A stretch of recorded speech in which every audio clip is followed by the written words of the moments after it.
बिस्मिल्लाहिर्रहमानिर्रहीम। अस्सलाम वालेकुम नाज़रीन। डिप्टी कमिश्नर फैसलाबाद मोहम्मद अली की खुसूसी हदायत पर तांदियावाला के assistant commissioner Usama Sharone Niazi ने ज़ैनब राइस मिल के गोदाम पर छापा मारकर गंदम की बोरियां बरामद कर लीं और गोदाम को सील कर दिया गया।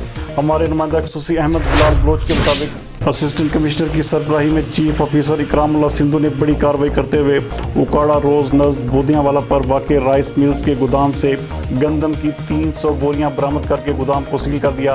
इस मौके पर असिस्टेंट कमिश्नर का कहना था कि ज़ख़ीरा अंदोज़ों के खिलाफ बिला इम्तियाज़ कार्रवाइयाँ जारी हैं और किसी को भी ज़ख़ीरा अंदोज़ी की हरगिज़ इजाज़त नहीं दी जाएगी, जबकि राइस मिल्स मालकान के खिलाफ ज़ख़ीरा अंदोज़ी एक्ट के तहत कार्रवाई अमल में लाई जा रही है।